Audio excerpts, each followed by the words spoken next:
We're just logging in now. Going to get it going in a bit. I'm going to play this song to start, just to advertise the quiz show. Just to advertise the quiz show. And this is, if you've heard that song, it's the quiz show on the. Anyway, that's how it goes. But this is the Welsh male voice choir version.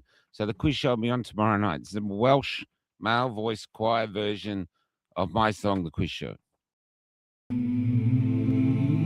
Isio egwys ar ei cloedd i hau, isio egwys ar ei cloedd i hau, isio egwys ar ei cloedd i hau. Oh fuck! Is it only Monday night? Isio egwys ar ei cloedd i hau, isio egwys ar ei cloedd i hau. Oh, isio egwys ar ei cloedd i hau. Oh fuck, is it only Monday night? Oh, isio egwys ar ei cloedd i hau, isio egwys ar ei cloedd i hau, isio egwys ar ei cloedd i hau. Oh fuck, is it only Monday night? Isio egwys ar ei cloedd i hau, isio egwys ar ei cloedd i hau, isio egwys ar ei cloedd i hau. Oh fuck! Is it only Monday night? Bydd ei ringrwyd yn oedi, a'i wobro yn wel, ac rwy'n eithaf siŵr nad yw erioed wedi cymryd y pigiad ffwc, ond gan eich bod chi gyd allan o danwy, oherwydd bod eich llywodraethau wedi eich twylo chi. Ble arall allwch chi fynd feli? Dewch i fan i fonedigion a boneddigion, a dewch i lawr i caffe locked-out oherwydd isio egwys ar ei cloedd i hau, isio egwys ar ei cloedd i hau, isio egwys ar ei cloedd i hau. Oh fuck, is it only Monday night? Dewch ymlaen bawb, canwch gyda'r gan! Isio egwys ar ei cloedd i hau, isio egwys ar ei cloedd i hau. Oh fuck, is it really only Monday night?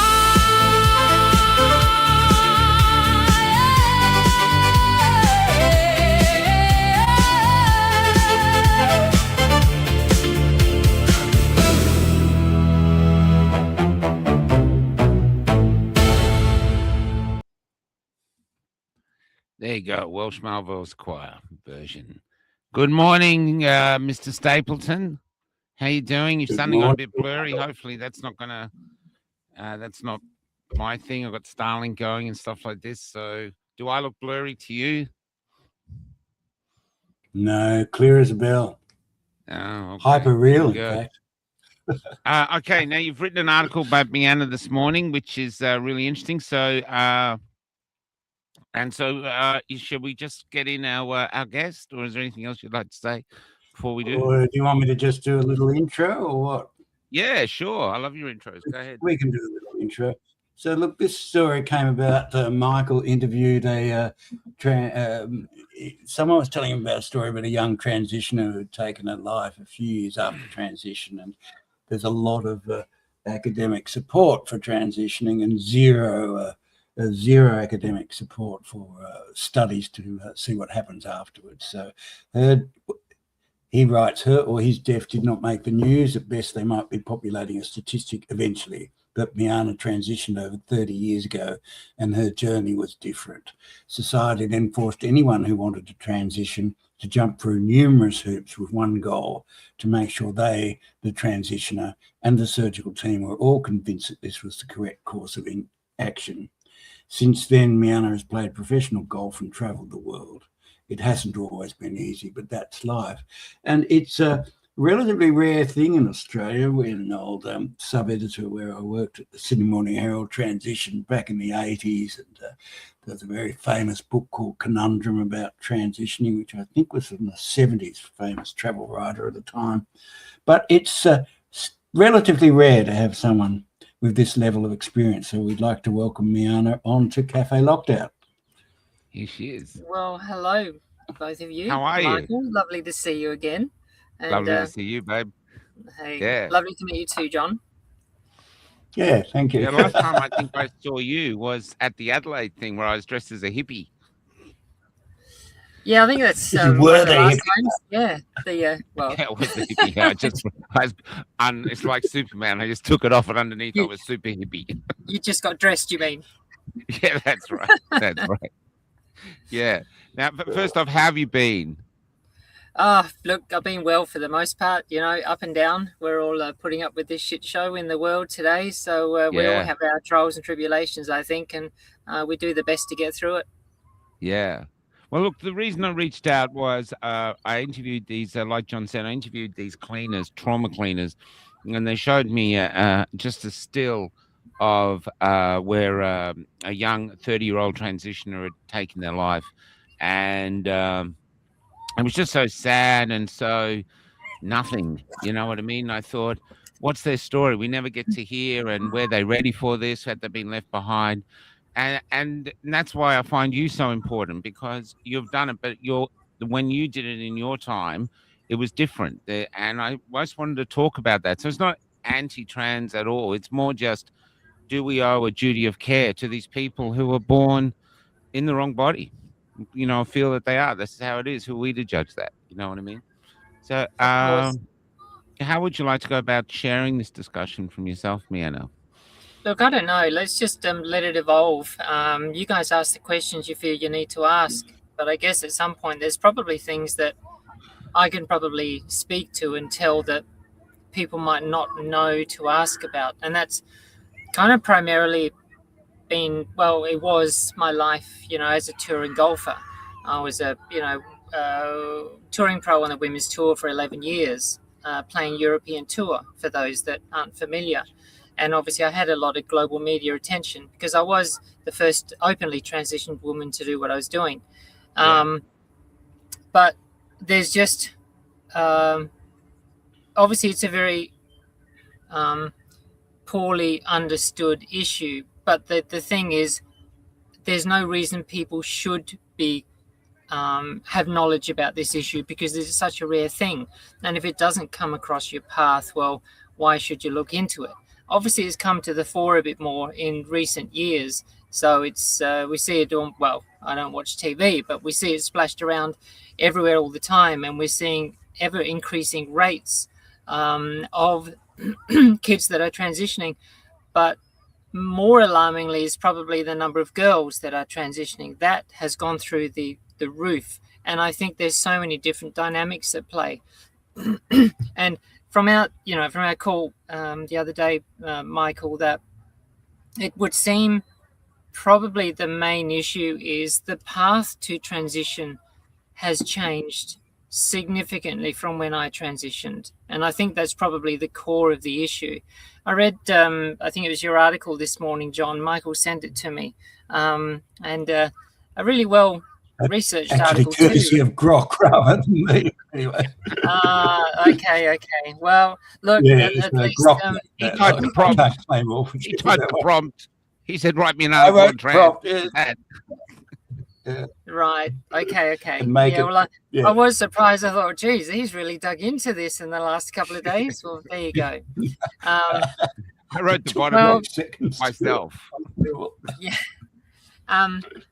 There's, when I went through transition, you really had to jump through hoops, and you really, really had to convince doctors and everyone around you that this was the right choice for us, for me, going through it, because it's permanent and it's irreversible. That's it. You go through, especially surgical intervention, that's it. You don't put the bits back. And for girls going through this, they go through having the changes with testosterone and having breasts removed. Oh my God. I mean, I'm You just know, going to they show make this the wrong picture. I didn't decision. want to do it, but this is because the interesting thing about this, Mianna, is when you transitioned, you didn't have access really to Instagram, did you?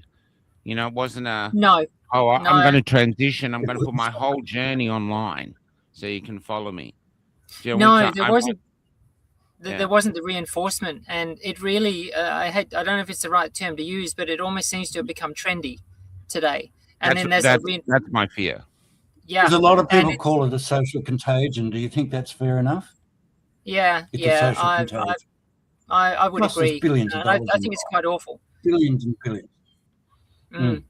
And you know the amount of the pressure some kids feel, and obviously we know what it's like as kids. You know, with all of our insecurities and changes going on around us, and peer group pressure, and um, to find something to hang on our hook, to cling to, go, oh, that's me, great, to feel a belonging. I think that's probably something as kids that is so crucial. But this is a huge thing to hang on your hook, and to go through with gusto. And unfortunately, as we're seeing that so many are getting caught up almost in this momentum and the rah-rah, and yes, you're amazing, you're so courageous, oh, this is so cool, this is really good, and go Yeah. through it, and then come out the end, and it's almost like someone removes the veil and they go snap, and then wake up and go, shit, what have I just done? Yeah. Like this And Have maybe you wasn't. ever had the that Facebook- yourself? Have you ever had any regret? Oh no, none at all. No, So- it was right for you. Yeah. But I mean, like I said, I was seeing a psychiatrist for 7 years prior to this, because I mean, I went there myself. Do I believe? I did an Yanni? essay at So I see that university comment. on the. That's Jason.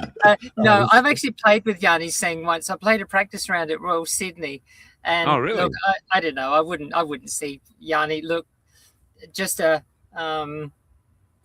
look. There's so I many. don't know who it is. I don't know who it is. I don't follow sport at all. I've got to look. Oh, it up. Yanni was a rock star. What a player! Wow, just, number one for a while, and it's really kind of tearing through it. But anyway, I digressed. Sorry. No, I interviewed. Sorry, I did a assignment for university back in the 1970s, interviewing all the drag queens in Sydney, right? And they all said the same thing. This was before transitioning became an easy thing, and they all said the same thing, basically, that they felt like they'd been born in the wrong body. But it was incredibly rare. To your point.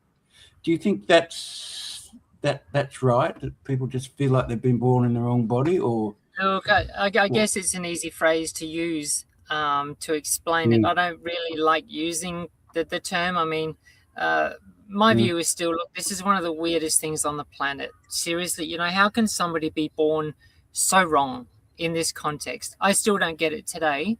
I still don't think it makes sense. I do believe fundamentally it's a mental illness, fundamentally. And, you know, for many of us, we just doing the best we can. I mean, I lived for years with this kind of anxiety, depression, all the various issues along the way, and which got to a point of really deep depression and, you know, suicidal, and just thought, look, I can't do this anymore. I tried almost every other avenue or hoop that I could go through to question and challenge this myself, even by seeing a psychiatrist. And I just thought, look, okay, I've got to do this. I can't go on anymore. It's either death, or I'm going to make the best effort at life. So, and, you know, here I am, whatever it is, how many, 31 years later, you know, 95, I guess I started transition in about 92. So, you know, this brings in another dynamic as well, which is what's termed the lived, what do they call it? The real life test, or the lived test. Lived experience, Where you've got to kind of live as your adopted sex, if you like, and really prove to yourself, but also the doctors around, that you can function in normal daily life, working, friends, social life, everything, and get through. Like it's not, surgery isn't going to change any of that. We're not going to all of a sudden, it's not like we're going to blossom like a caterpillar into a butterfly and come out of this cocoon. It doesn't happen. Like nothing's different. You go through and have surgery, and you're the same person you was the day before. It's Yeah, that must have different. been amazing. Yeah, Still feel You know, you know.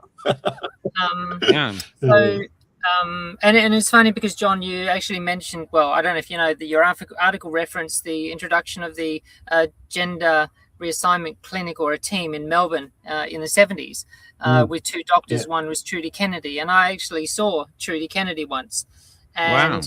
and they had an appointment. To tell you what, she scared the crap out of me. Why?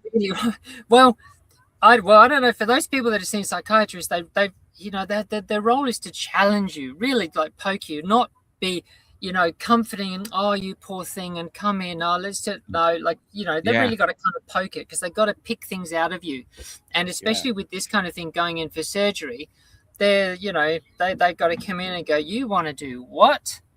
Come Yeah. on, seriously, you know, and really kind of pick It's away. gonna And I saw happen. It's Trudy, gonna happen. You happy for that? yeah. You know what I mean? And I thought, Yeah. oh my God. And I left Trudy Kennedy thinking, oh shit, you know, okay, maybe I'll just have a good think about this. But, you know, the rest is history. But, you know, I feel, and I had to see, what was it, two psychologists or two psychiatrists and a psychologist. There was 3 doctors before the surgeon would even agree to conducting the surgery. So the So surgeon... how long did you see them for? So it was about a year's process to go through hoops, I think. No, so I mean, my own psychiatrist was many years, like I said, 7 odd years. But as far as this team, they were kind of, or should we say, the final hurdle or the final step before going into surgery, because they were the team that then provided, for example, the approval or authority to the surgeon. So you'd have to take a letter to the surgeon to say, yes, this person is in this sort of condition, we believe to be appropriate for this course of action, just to cover the surgeon legally, just so people don't come back and, oh, you shouldn't have operated on me, and you should have you know, checked things better. It's like, no. The surgeon wasn't going to operate without this letter of approval from 2 psychiatrists and psychologists, and you really had to jump through it. And for me as well, I mean, like you asked, John, if there was any regrets. You know, no, never. It's never been something that's occurred to me. And really, I knew life wasn't going to be the perfect kind of butterfly moment that we'd all love it to be, and the beautiful princess comes out of a cocoon and we live a wonderful, happy life ever after. Yeah, you know, it's a tough journey. And so that's another aspect that you've got to be prepared for, that life doesn't necessarily just become easy and go back to normal. This is more or less, you know, with us for the rest of our lives, that we've got to deal with in some avenue or other. For me, of course, I went the extreme. I dealt with it in a very public way, you know, an internationally public profile, but I just love being me. I could present me to the world. Here I am. I've got nothing to hide, and even if I can help provide some more clarity and help inform people a bit more, great, which I kind of did. Can I ask, when you were going through it, you go, John. Were there people who professionally resented you in sport? Was that not an openly? issue? No, not Like that I ever had. drama over wrestling. Yeah. So I think I'd like to think, because I was always open about my life, and I was open when I got on tour. I really made a point of talking with all of the girls and letting them have conversations if anyone wanted to. But you know, the thing is, on tour, you're with professional athletes. They're out there to win. They've got a job to do. They don't give a shit what other people are doing. It's like, you know, come on out. It's like Laura Davies and the players from the US. It's just like, bring it on. You know, I'm here to win. If you think you can beat me, come on out. And that was their headspace. And so, you know, it didn't take too long. I was pretty much just another one of the girls on tour, doing my best to, you know, kind of pursue a dream. Was it a lonely journey initially? I know you went public at the end, but and I only mean lonely because you're trying to meet someone to make them understand, I feel like I'm in the wrong body, where most people might struggle to comprehend that. And then at the same time, because it's something so rare you're going through, do you have to get other people to understand it? I mean, I don't have to justify decisions I make in my life to anyone but me. No, I know it's an interesting question. You used the phrase that I went public in the end. No, I was public in the beginning, and Oh, I didn't know that. Okay, yeah, it's that's from the very interesting. beginning. I mean, I was Wow. public in amateur golf because ended up winning a state amateur in South Australia in Uh, 1999. in your previous No, no, no. as a After guy? transitioned, when I got back Oh, into after you playing golf again. transitioned. Okay. Yeah. But even Were you everyone playing kind golf of, because before? yeah, I've been playing golf since I was 8 years old. Okay. And Okay. yeah, but when I then went through transition, I didn't play for about 5 years. I barely touched a golf club. And then I started playing Okay. golf again because I love golf. Yeah. And anyway, and then I practice, I get better. And I've been invited into golf the whole way. I never expected that I'd be able to do this. When I did transition, I crossed professional golf off the list. It's like, okay, nice dream, but let's just, forget that one. But then I got invited to join, amateur golf teams and play events, and the kind of the journey went on from there. But the human dynamic is this thing of fear of the unknown, and I was this unknown, and I very quickly learned that just speaking about my life got rid of that fear for people. It kind of shattered Yeah. it, and then people move on. And so by being open in the golf world and with all of the players, I just felt removed that stigma and questions they had. And I was like, oh yeah, okay, just keep going.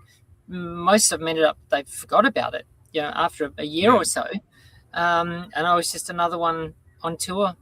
Yeah. Really. I So, saw that in Tasmania. I was working West Point Casino, and this must maybe about 30 years ago too, and there was a transitioned woman there on the front desk all night. As and I think there was a novelty when she first turned up. We're all thinking, "Wow, you know what I mean? This is because you don't meet them rare. It's like meeting a unicorn. You know what I mean? They're rare." And so you wanting to know, but I didn't personally see anyone give much of a shit. They were just more just interested, no, and and so the story they're pushing now, and like I know the Premier of Victoria pushes it constantly. Like there's this trans genocide going on. There's people want to transition, and there's all this hatred towards them. Have you experienced lots of hatred because of your no, journey? no. Look, no. I mean, there was the occasional email, but not really. It's all been a pretty amazing journey for me, really. I can't claim any kind of oppression or victimhood or anything. I mean, my life is beyond what I expected it might have been. I'm so very grateful every single day, and the journey that I've had. I literally pinch myself to where I've gotten to today. But I guess, the discussion is not really so much about my life. It is about the issue of where transition has gotten to and gender dysphoria. And a lot of things, I think, get blurred, one, by language and terminology that we use. And I think that needs to be clarified. Yeah. And I've said that even in recent interviews in recent years. For example, there's been the adoption of the word trans, but trans or transgender has become completely meaningless. And I've used the phrase before that it pretty much refers to anyone that with blue hair that might sort of feel a bit different to someone like myself as a transsexual man or woman, or anything in between. So it doesn't mean anything. But for example, while I'm not a huge fan of the word transsexual men and women, that implies that someone has been through an entire process, diagnosed with gender dysphoria, whatever that is, and had eventual surgery, and then basically carry on with life. So it's a very descriptive term that has context. Trans has no context. So when you say trans men or women in sport, or trans something being included somewhere, it's not saying anything. So we need to be more specific. Now, as far as the treatment, so we spoke about this, Michael, which the more recent adoption in recent years is what they term the affirmation model.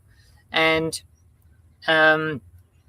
it's gone from having to jump through hoops and being challenged every step of the way to basically going to a doctor and saying, look, I think I feel like a boy or I feel like a girl. Oh, here you go. Let's better affirm this model and affirm this child and just give them the drugs or whatever treatment they tell us that they need. So did we lose Michael or? No. He's gone to, he's having internet issues. Well, I have been too. There we go. Yeah, he's That's back. okay. I'm still hearing it, everything you're saying. All right, cool. So look, on this issue, yeah, but maybe just finish on it, John. Yeah, sorry, a bit of a delay there. So look, I haven't kept up to date with the specifics and details of treatment protocol, so I can't really speak too much to it with any real authority, but I just know generally. And of course, we all in the public around us are seeing the exponentially increasing rates of kids that are getting transition, but also the problems that go along with it. So there's clearly something wrong with it. And I don't think, in my personal view, that an immense step like this should be granted fleetingly. That anyone should be jumping through hoops to do this, and for the care of the child.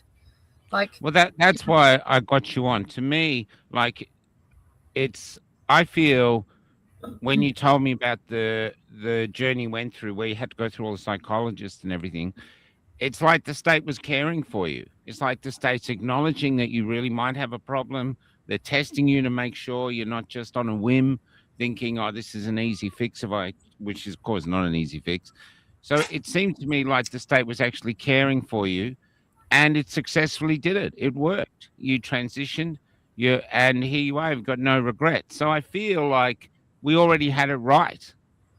We already had the model right. If you were one of those people who's been born with gender dysphoria, or you just feel that way, you're an adult, you want to make the journey. And I don't know, I just feel instead of progressing, we've degressed. And now I don't know, that's a word. And now and here we are and now we're sort of, my fear is that I see like those girls we posted without their breasts, is that we are making it a story that a disenfranchised young person can get some attention from.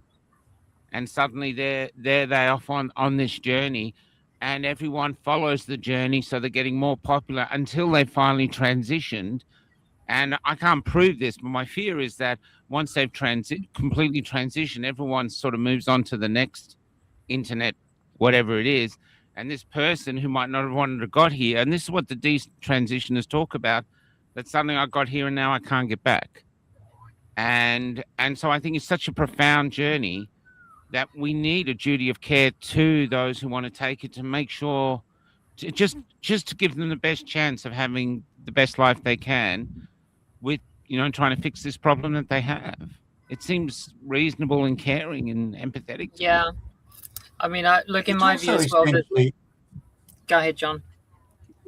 Oh, it's also essentially in secret, isn't it? It's not widely discussed at all. I mean, the figures are really clear. What you're talking about, a massive growth. Australian Ministry of Records indicate initiations rose from 1,118 in 2013 to 5,135 in 2024. And between 2012 and 2024, over 20,000 individuals started estradiol, I can't pronounce it, based treatment, and nearly 12,000 started testosterone-based treatment. It's been a really rapid increase, as the stats show. Yeah. How much do you think it's appropriate that the government is funding an enormous amount of this? Most of these are, it's on Medicare, it's in public-funded institutions, and so on and so forth. Look, I don't know if I can really speak to that, to be honest. I don't know what's should the taxpayer be paying for this? Look, I would say I'd like to be a part of that conversation. I'd say if anything is, shall we say, a recognized medical condition, then if medical conditions are getting covered by tax or by Medicare or whatever it is, then why not this? If it is recognized condition. Back when I transitioned, it wasn't, and we had to pay for it ourselves. So what was covered, for example, some basic things were covered under Medicare. I had private health cover, So that covered an operating room visit as well as an anaesthetist. They're just kind of a general service. But for the specific surgery, it was deemed elective cosmetic surgery, and we had to pay for it. And obviously, it wasn't expensive then as it is now. But again, this is all relative. So it's this context. If it's recognised as some form of medical condition, well, sure, then it should be funded. But let's say, if we could say someone wanting a nose fix or some big boobs or something like that. I mean, you can't really argue that's a medical condition. That's an elective cosmetic procedure. Sure, you go and pay for that. So that one, I think, for an appropriate medical condition and appropriate protocol leading up to it, sure, why not? Can we talk about the other issue going on now? I think you brought up the affirmation model, where, here's this kid, I want to be a girl, I want to be a boy. Okay, straight onto puberty blockers, let's go. And this is my concern. It's about the children, even young teens, even in the early 18s, 20s, because that's my concern, is making it too easy and almost like pushing them. And this is what they're saying now, that the teachers actually actively ask the kids, if this is what we're hearing, if they're thinking they could be in the wrong body, wrong genders, and the child doesn't, and the teacher and the child don't have to tell the parents, so the parents don't know. And that if the parents do find out, and because I was speaking to a dad whose son wanted to transition, and the dad was clearly told if he doesn't support it, the child will be removed. It's just outrageous. Yeah, this is my thing. This is crazy town. You know what I mean? And yeah, where it's more. This is a really serious medical condition that has the chance of a good outcome, and you're evidence of that. Despite everything, this is it. Here you are. You've said yourself, no regrets. And that's what I think, that I just can't understand why we're having discussion, why we're just sort of pushing this, because you live on the road too. And it amazes me, we go down to town, and Tucker Carlson said it's like religion now.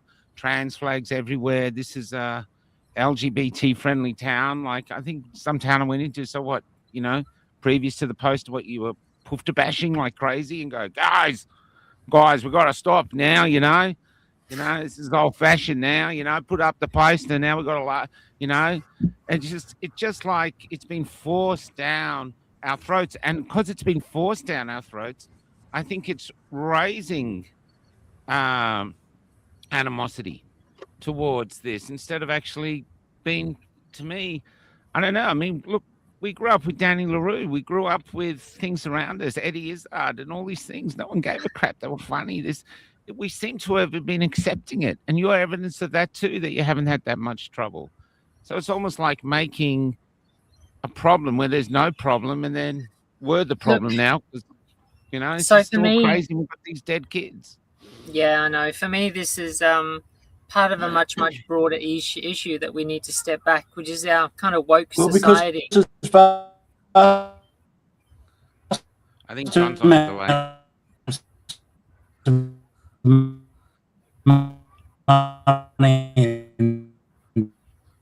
Not good. Constipated. Yeah, you got a bit of delay there, John. You sounded like you just came out constipated. Maybe have another go.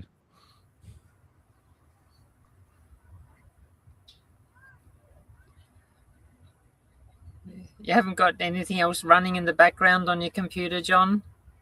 Yeah, can you hear us, John? You just really froze and just broke. You might even want to try popping back in.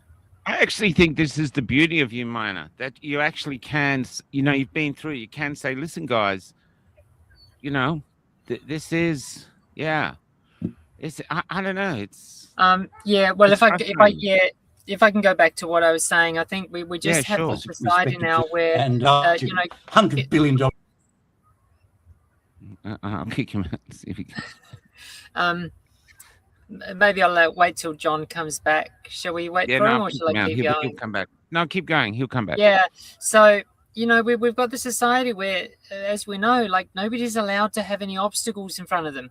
We're not allowed That's to right. put anything where people have to justify their existence and get over obstacles and hurdles in life. But this is fundamental to our lives as human beings. We need Yeah. to overcome adversity.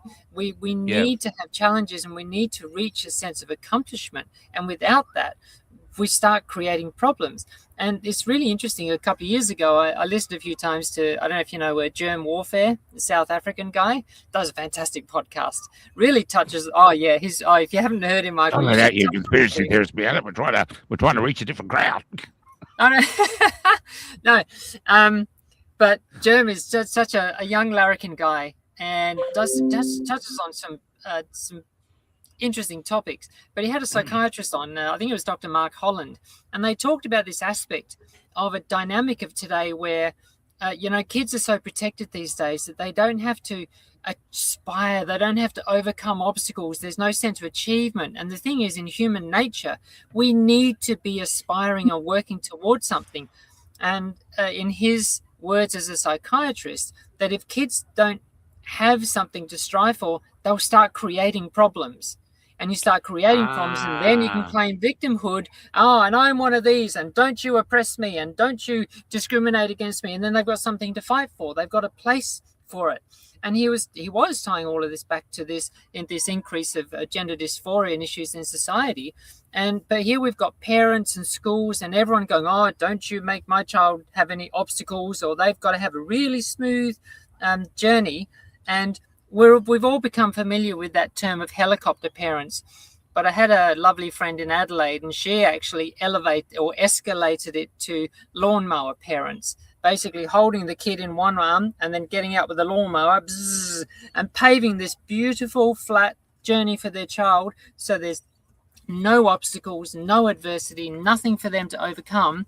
But of course, they get to adolescence and adulthood, and they've never had to fight for anything. Then anything comes along with an obstacle, and they're like, I shouldn't have to fight for this. Smooth the way for me. Someone ruffled this out. But this is what life is about.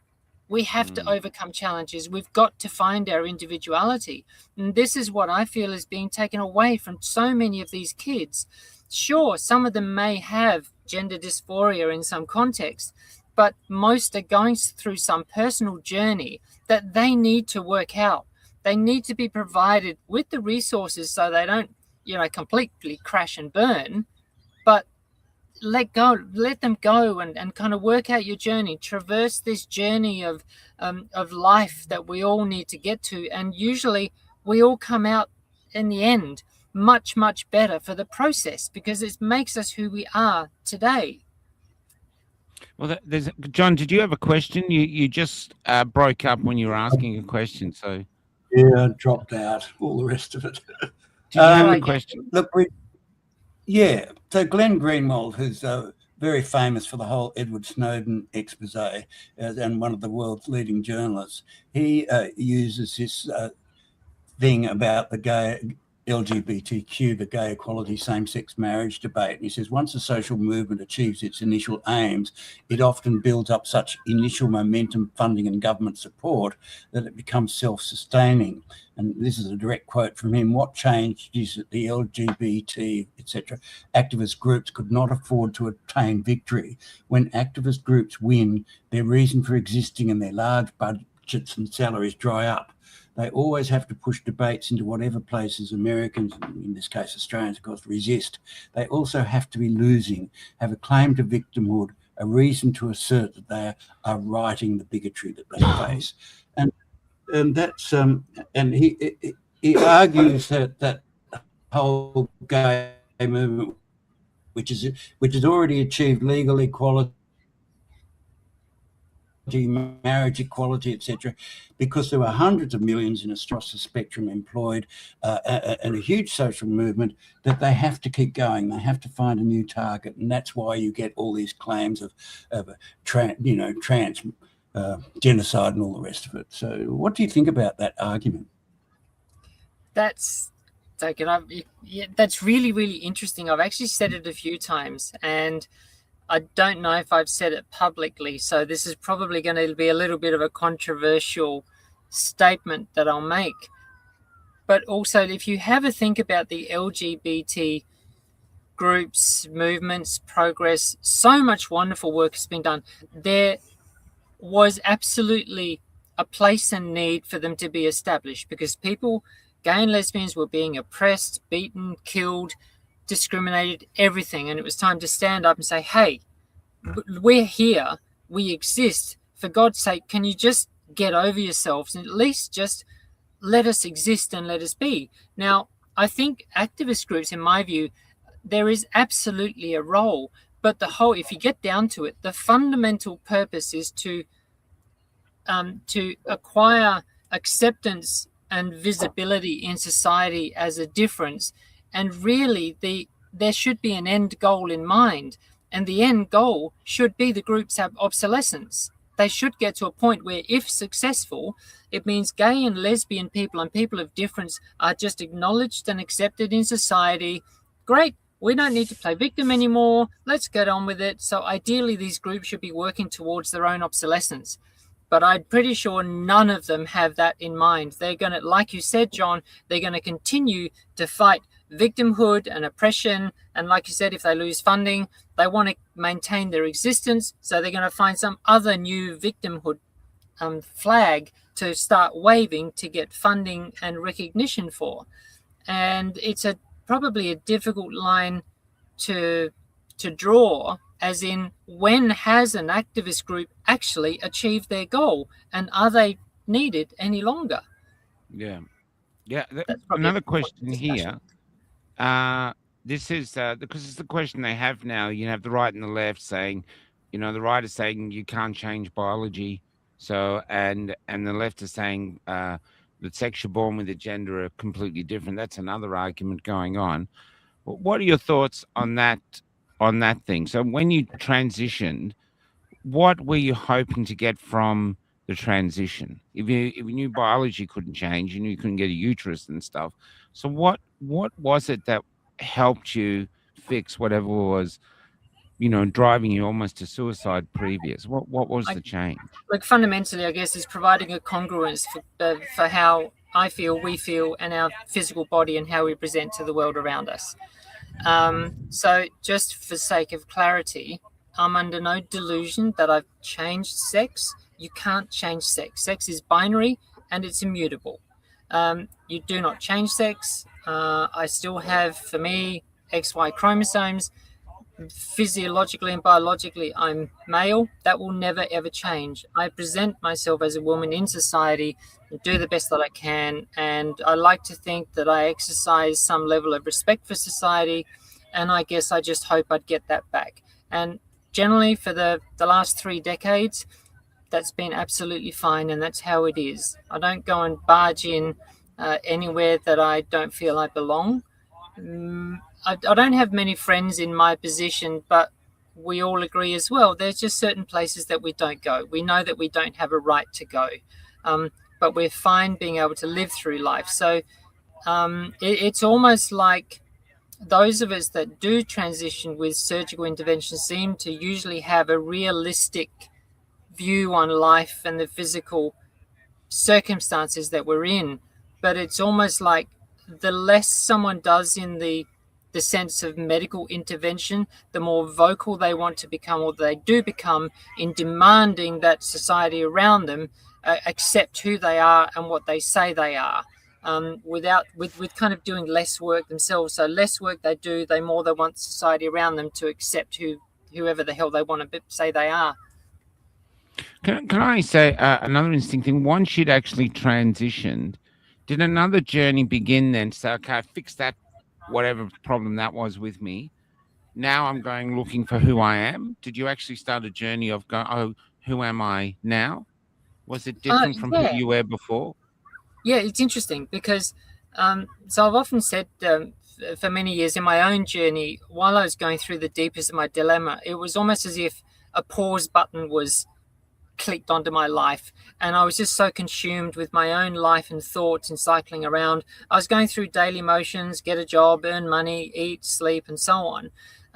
But when I finally had surgery and completed transition, it's like that pause button was lifted, and it's like, oh, wow, here's life. But I've just missed out on about 15 years of life, and I got no idea who I am. So here I am, in mid 20s, late 20s, getting into 30s, but pretty much just a teenager still. As far Yeah. as, and I use the term lightly, as a woman, living as a woman, I've got to go find myself and learn myself and who I am. And so much of that comes through us. So there is this incongruence with the world around us. They're viewing this kind of adult that's behaving like a freaking child in some respects, because we are a teenager still. So things take a little while to sort of get back in sync again. But that's our journey. And the journey of discovering ourselves cannot be fast tracked. You can't skip it. You've got to travel. We all have to travel that journey regardless of how old we are or what's happening in our life, and we get there. And so it was Can certainly I an ask? interesting journey. Time lags. Can I ask about personal relationships? Because I published this book some years back called She Said, She Said, which I've sent the link through to Michael. But it's a great cover. I love the cover. And she was the author, Anne Reid. She was a Brisbane housewife with a husband, 3 kids. He was butch as, by all reports, liked his still played football, and was an ex-army, rugged male. And one day he just sits down with her and says, "We need to talk." And it just came completely out of the blue for this woman. And she was so bewildered and confounded by it, because they stayed together. So suddenly, from having this butch army bloke, she's in a same-sex relationship. So it was, the whole thing was, and she wrote this really interesting and moving book about the whole thing, which was introduced here by Kate McGregor, who you might know, and in Sydney, and got a bit of coverage anyway on the ABC, etc. So how did your personal relations change? What did your parents say and think? What did your lovers and all the rest of it, all that? Look, I was lucky to have, supportive parents. My parents are always lovely, supportive. My sister, love them all to pieces. And so I was very lucky. I transitioned. I was at the same job for 16 years. I was there for 8 years. Then I transitioned, then I came back and I was there for another 8 years. And, after a couple of years, the guys just forgot about my journey. A lot of my friends and social life, that changed, which is understandable. And, different interests and, different sex for all sense and purposes. And, I don't know. It was all good. It's just one of those things you go through. I think things change. We had a sub-editor at the Sydney Morning Herald in the early 80s that went off and transitioned, and it was so unusual. And so we were all called together on the news floor and told how to behave when she came back, and we were to treat her as a normal person, blah, blah, blah. And now, having known her all these decades, she was a fearsome sub-editor. We were all terrified of her as young reporters.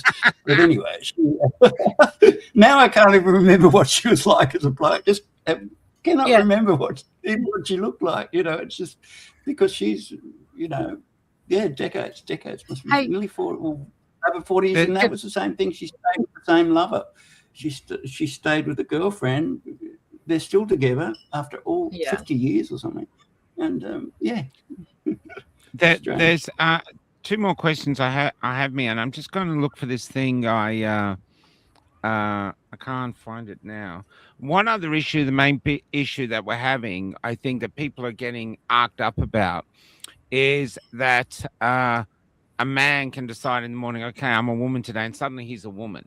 It's like man and woman, there's no differences. It's like, sliding door, go in and go that. And so suddenly you've got a guy with a beard like me wants to be seen as a woman, go in women's spaces. And this is what's really pissing people off.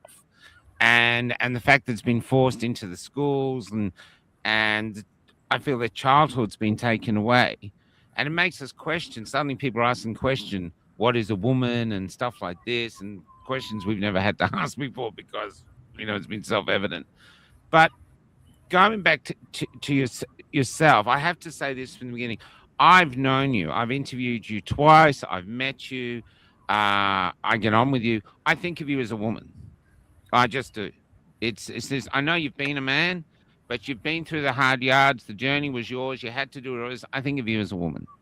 So that's it. And I think that's because there's been a journey, and I understand the journey. You know what I mean? It was really important for you, and I love you. So it's like, yeah, no worries.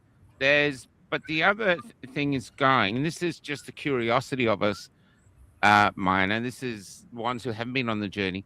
The moment you wake up in hospital and the operation is finished, that must be an extraordinary moment, like being born again, or just something. There's no going back. This is it. All the psychological testing, everything you've been through, suddenly here you are, you've crossed the bridge, and the bridge is burning. What is that like? Look, it is a moment that is probably indescribable, really. I don't want to go into it too much. Probably the most profound time for me, yes, was waking up, but probably on the table prior to going into surgery, going, oh my God, this is actually about to happen. Yeah. And Did you have any doubt then? Oh no, shit, no, none at all. Just Takes couldn't wait real for it courage. Oh, to go and happen. Takes But it, takes huge it's not courage. courage. It's lovely that people say this, but this has nothing to do with courage. It's survival. And then an example I use, I mean, is if people were on a ship a few kilometers out to sea and it sinks and you're stuck in the ocean and you can see land a few kilometers over there, it might be a little bit insurmountable, but we have this sense of survival. And are people going to swim for shore to survive, or are you just going to sink and drown? Oh, I get Most it. I people are get it. going It's to try and not sort of swim. seeing So, bravery. no. This was like, this is my only option to life. If I can't go here, I can't live in this realm. Yeah. This is my only option. Yeah. So I'm doing this not to try become someone else. I'm doing this to become me. I feel this is the only chance I have. Yeah, and whatever that is. And just there's kind of a few questions in there. One of them is, lovely. Thank you for your words and your sentiments. And I guess for me, my journey through life is people will take me as they perceive that I am. Just take me as I am, and you call me what you want. I don't really care. But going back to your very first point of how we've gotten to the point in legislation now in many countries around the world and most states in Australia where, yes, any man can wake up and go, I think I'm a woman. I'm a woman. Go to a doctor. Now they can go and get the hormones, get the birth certificate changed, and then get all legal recognition as women in society with no medical intervention whatsoever. And no, that's fucking no way. That's wrong. That is not right. And this is where things have gone too far. And it's also where it poses a dilemma for me that I've had this journey in professional golf and professional women's sport. But now I'm kind of standing up and basically saying, no, it's gone too far. This can't happen. The people that come first when it comes to women's sport is women and girls. Women and girls should not be trampled for the likes of some mental condition and others that are having a bit of a trouble in society, because in sport you're talking about physical aspects, a physical performance, and we know that there is a clear physical difference between men and women. We won't need to get into the impacts of transition that play a role in this, but this is also why I was invited onto SBS Insight a few years ago in 2022 to speak to this issue as well, which is the link that I sent you. And because there needs to be people speaking up for this. And today we've got women like Sal Grover, who made an app for women called Giggle. And, and she's fighting in court to restore the biological, or the definition of biological sex, for God's sake. The lesbians just won a case that it's a lesbian-only space. No, because there were men who were transitioning who said, we're a lesbian, we're trying to get in, and they've won that case. They were thinking of coming on, but they didn't. Yeah. But just going back, though, the reason I said that I think of you as a woman is because we talk about this issue a lot. We are just seen as anti-trans. That's what we're seeing. Really? It's just, oh yeah, non-stop now. Zionist, Oh God. Freemason, every word you can think of, they call us. But the thing is, this got a society, you can't talk about this. If you talk about this, if you question it, okay, you're anti-trans, you're pushing hate and all this. That's the reason I brought it up. You don't need me to Right. define you as a woman. You know this. But on the journey, though, I just want to bring up this other guy. I met an English mechanic who restores old cars. I won't play the whole thing, but when I met him, he wanted to do an interview. Authoritarian sort of rule coming in. It's just been coming in and coming in. And he was born really, and most of the people Right. are standing up to it are in. But when I was watching him, his name's Martin. You'll find the interview. It's a really great interview. He's changing. He says, I'm changing. I'm doing my hair. I'm wearing my nails. So he wears these long nails that are his nails, and he works on mechanics. And I said, how do you not crack a nail? And he goes, I work carefully. And and you can see, but you could see that he is. You could feel it in him. He's just, he's sort of, I don't know if he's actually going to do the full transition, but I thought this is really interesting because it happens in other animals, happens in frogs, happens in this. I don't know. It's just the sort of thinking there are certain things that we just don't understand about how life works. You know what I mean? So Yeah. it's been interesting finding this on the way. You know, so, and we did grow up in a, like, I'm 60, so I grew up under this Catholic where everything was clearly defined. That's a man, that's a woman, and they're gay. And I think I was sitting at a dinner party once and I got in a lot of trouble because I was just like eating, and some woman said, homosexuals aren't real. They just do it to defy God. And I just said, you don't take a cock up your ass unless you like it, love. And there's, and it was just like, you know, I wasn't re-invited back, but that's the truth. That's the No, fucking really. truth. Yeah. You know what I mean? And Oh, sorry, I know yeah. it's early morning, but to me, it was like this want to hate, wanted to this, and it was just, that's gone. And it's like Shakespeare says, we don't know about that. I know I can't say his quote, but we don't know how it all works. And there's all No. these things in it. And it must have been really tough for you to try to explain to people, I think I'm a woman in your era. It must have been so tough in that era to go, yeah, what? You know, it's just, you think, you know, you mean a drag queen? You want to be a drag queen? You want to be a showgirl? You know, and so that, you know, so I really admire you for coming on because you're talking about a path that hardly any of us take, and you've taken it a long time ago. And now there's more people taking it, and the really only thing behind this is a duty of care to these people that are taking it, just to make sure it's the right path for them because you can't come back. No, You know. no. We've got to look And after the that's- kids. And, So what Yeah. do you think? What do you think about that whole idea that we're in a spiritual war, both in the physical realm of Iran and the threat of atomic war just around the corner, and the whole idea that there's also a spiritual, invisible war, and that this whole thing is part of that it's Satan versus God sort of thing, good versus evil, and that this is one of the manifestations of a corrupted physical realm. What do you think about all that stuff that's flying around? you know, there's so much of it. And to be honest, I don't know if I could succinctly put words to it. We've certainly, many of us have discovered that most of life is a lie. It's a freaking lie. So Yes. much of it. And we just keep learning. We're uncovering more and more and more. And it's like, we don't even know what's true anymore. And yes, there's, Yeah. I don't know, the good and evil and the spiritual war. Yes, I think all of the above. We're being subjected to so much. And I think we can too easily get bogged down in it if we really try and decipher it and work it out.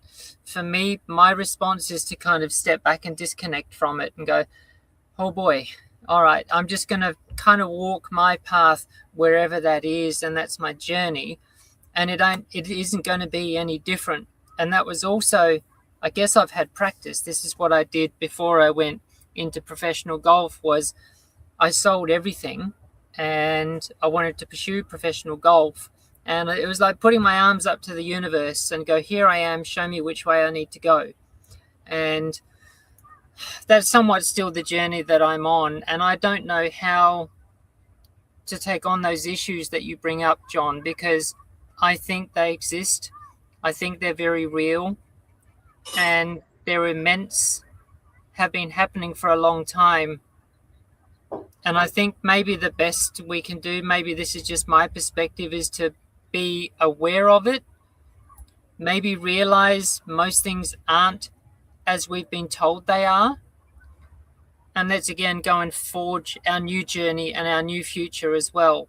And find the people along the way. Like I've now found you guys, I found Michael and Kelly and Hoodie and so many other people that we've had in this freedom journey. Most of us went to Canberra. You know, we all know what that means. We don't have to explain what going to Canberra meant. That's exactly right. There are so many of us there.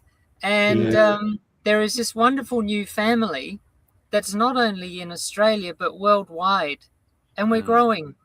We're growing. There is this new future, and we're all walking this new path. And I think these turmoils that you speak of, they need us to be embroiled in their anxiety. They need us to be embroiled in the fight with them. And that's going to keep us in their space. We need to step out of that and go, nah, that doesn't serve us anymore. We're not going to achieve anything by fighting you, by fighting that, because you're already so immense. You've already got the upper hand in this one. We're going to go out and go this way. Here's the light. We're going to go this way.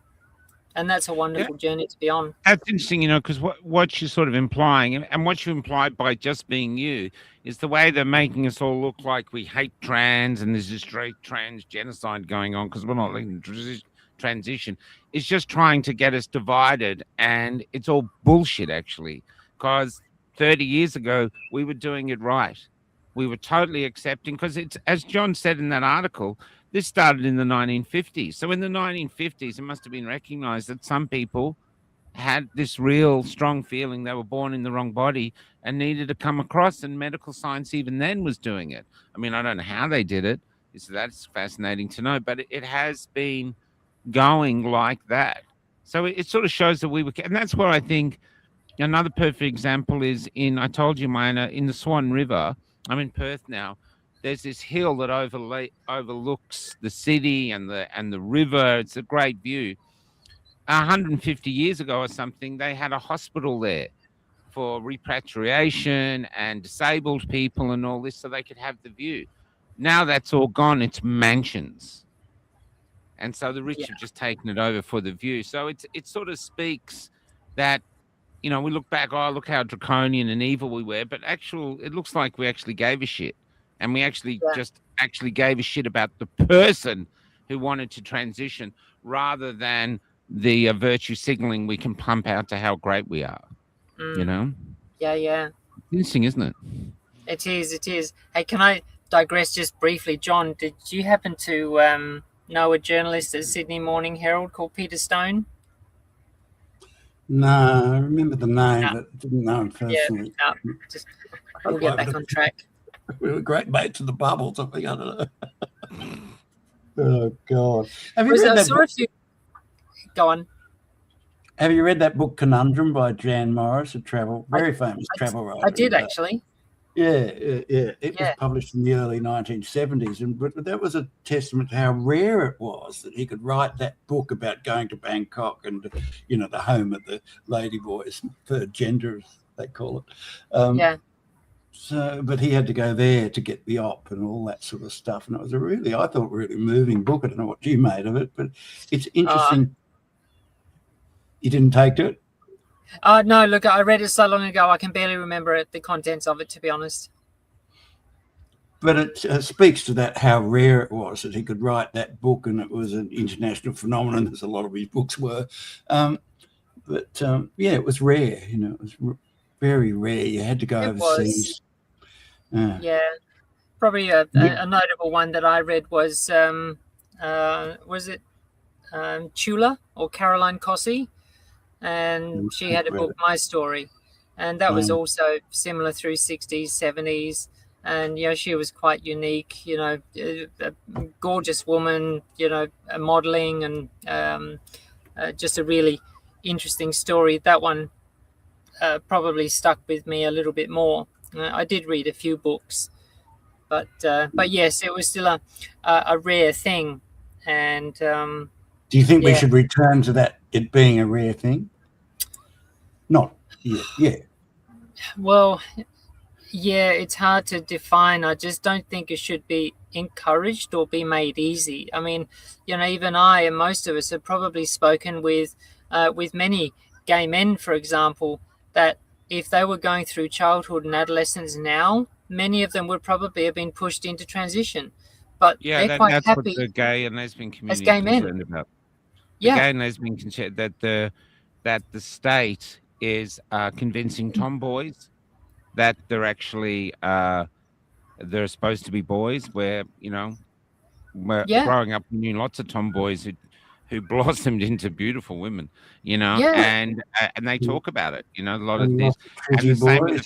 the same with the feminine No, men. The same with the feminine men. We would have been changed too, and pushing it in because there's depression, there's angst, there's a lot of these people are born with an emptiness inside them, and now the state's trying to fill it with, you just got to fix it. You're in the wrong gender, which I think is dangerous. To me, I think the well, individual will be the one who finally decides. Because did anyone force you into deciding you're in the wrong body, or you just came to that oh God, conclusion no. yourself?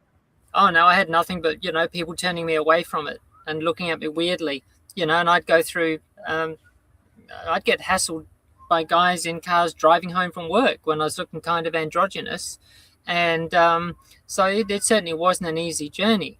But I think if we come to today, you touched on it before, Michael, how you're getting accused of being anti-trans and Zionist and God knows whatever else. It boils down to the fundamental problem that we're not allowed to have debate these days. We're not That's right. allowed to have discussion on opposing views with intelligent discourse to arrive at some sort of outcome where we might both parties might learn something that we didn't realize previously or didn't know. Hmm. And as such, and I do That's believe, how we we all grow. believe, we know this has been deliberately manipulated, and this shit has to stop. We've got to be able to have difficult conversations, and they Yeah, need to be welcomed and they need to be had with respect as yeah. well. It's called debate, it's called being adult, and It's it's called called having a brain and a caring, functioning giving a shit, intellect. empathy. Yeah, Let's understand. We're all different. Why is that a bad thing? Let's discuss and understand. yeah, That's why I spread liked you across, yeah, coming on. I knew this was going to be good. You know, it's spread across so many sections of society now too. You were a yes, racist if you wanted to vote no, or you're basically a moron if you're a climate change skeptic. Which is half the population. oh, You're a yeah, misogynist if you dare to criticise the family court or the out of control domestic violence regulations.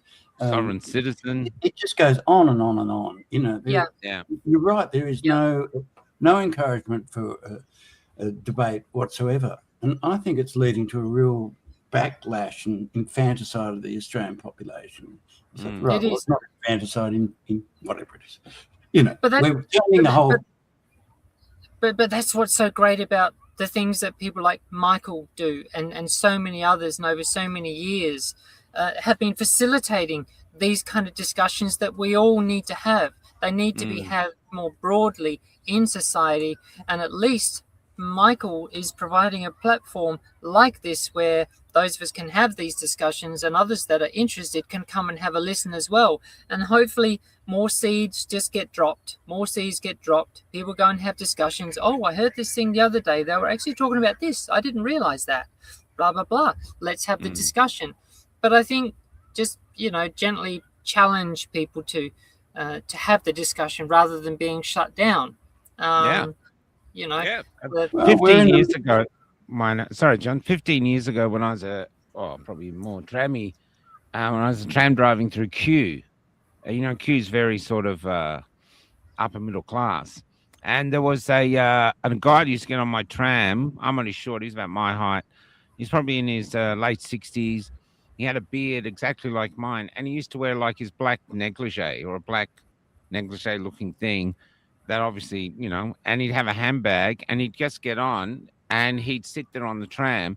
I remember him sitting next to this big Maori guy, and the Maori guy sort of looked at him and then just had a little smile to himself, and everyone else just had a bit of a smile, like, oh, that's unusual, and then no one gave a shit. And I remember thinking, this is Melbourne. I fucking love Melbourne. You get on looking like me in a dress, people go, yeah, you don't see that every day, and no one gives a shit. Who They're living cares? their own life. We were already there. We were Yeah. already incredibly tolerant, incredibly accepting. We don't care. In fact, we actually like it.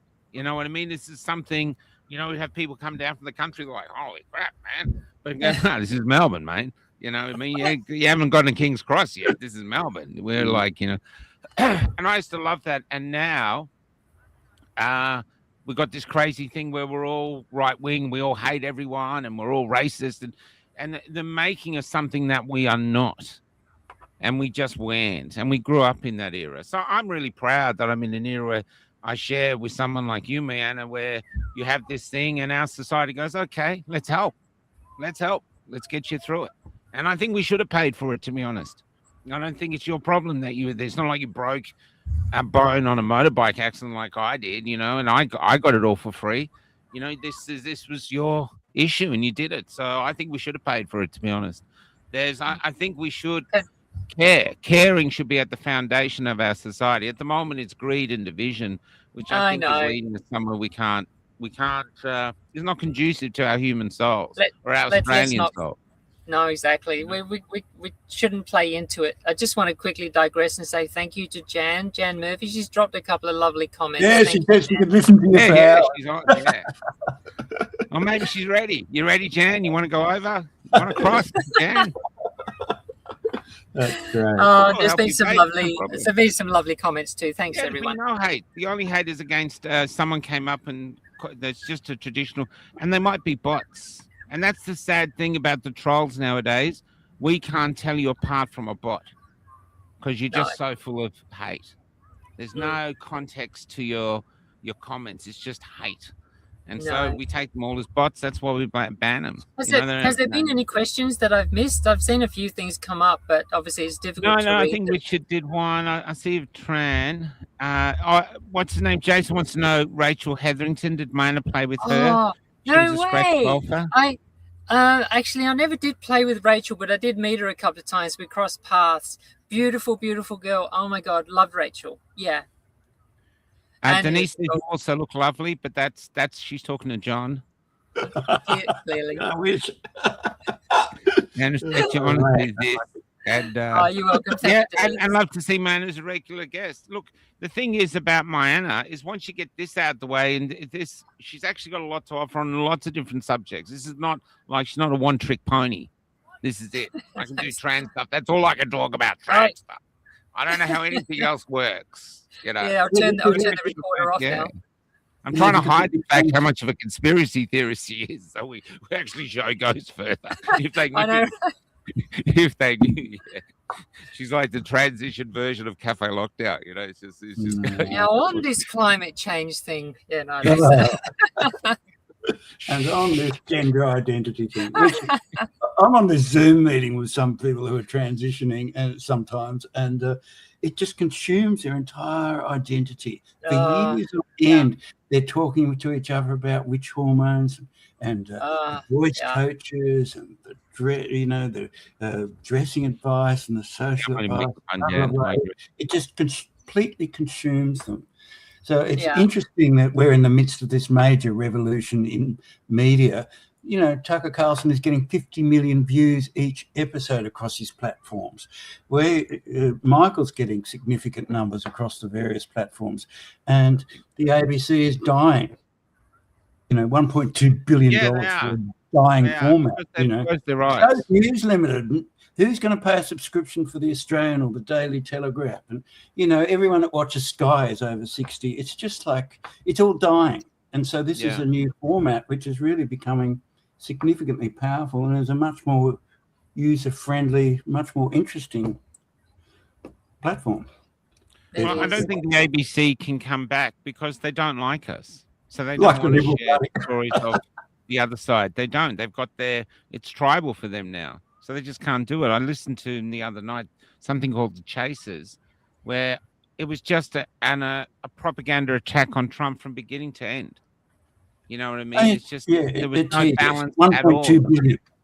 It was just no One balance. I don't point care if you two attack billion. Trump, but there was no balance, you know? Yeah. Mm. Anyway, we have another interview to get to, John, at 9:30, and I need to do some other Physical function. movements. Yeah.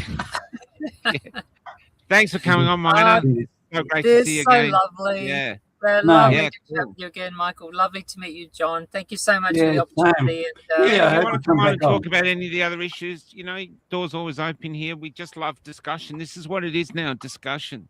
You know? yeah, look, Just I do talking. have to go soon. I've got an appointment. I've got to get my 11th booster. Ah, yeah. Good luck. I hope you survive this one as well. Yeah, wish me luck.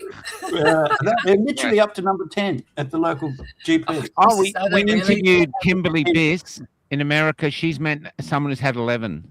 Ew. And a psychiatrist told me the other pharmacist who might talk to us, who's never jabbed anybody. He's getting ready to talk to us.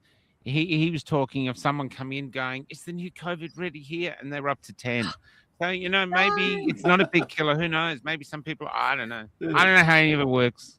I don't know. Oh, no. An old hippie in a bus. Yeah, no worries. Okay, I'm going to go. Take care, Mianna. Thanks for coming on back. So lovely. Thank you, guys. Thanks, See you, everyone. John. See you Very in nice about to meet 15 minutes. Yeah. Okay. See ya.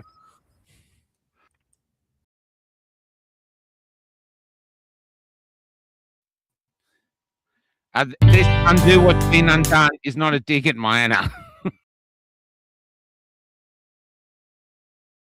Only me, who's not too blind to see what's happening today. The world has lost its way. The signs are all around, in the air and on the ground. They're taking all our rights. We've been taken for a ride.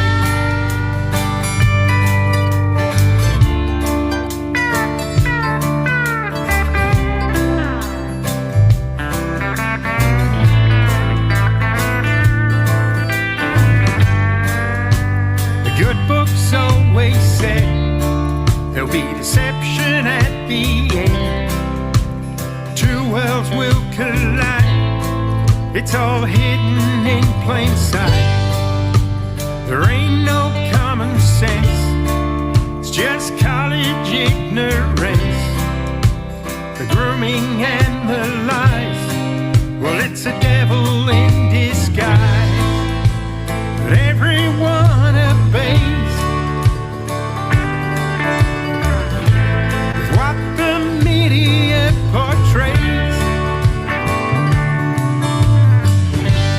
Fighting black against the white, fighting left against the right, fighting woman against man. Do you really understand? Divided we will fall, but united we'll stand tall. Together all as one, let's undo what's been undone.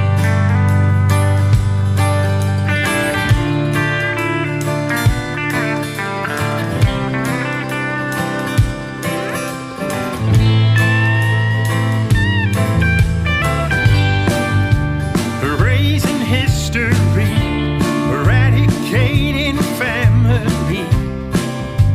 When nothing's what it seems, well, that's how the end begins. The writing's on the wall, the dominoes are fixed to fall. You cannot save your skin by selling off your soul. But everyone obeys with what the media portrays. Fighting black against the white, fighting left against the right, fighting woman against man. Do you really understand? Divided we will fall, but united we'll stand tall. Together all as one, let's undo what's been undone.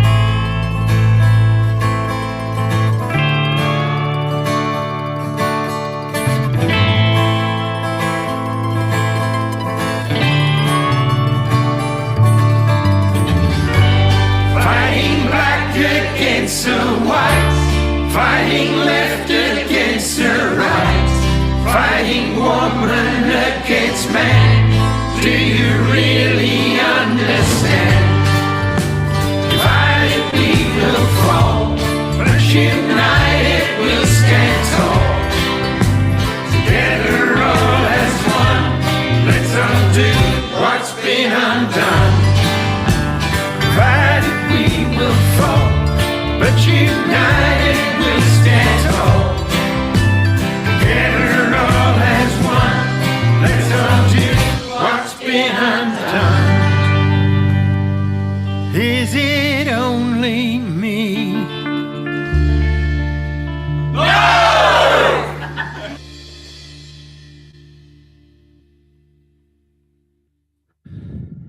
John, can you hear me? Yeah. We have to go on to the other link.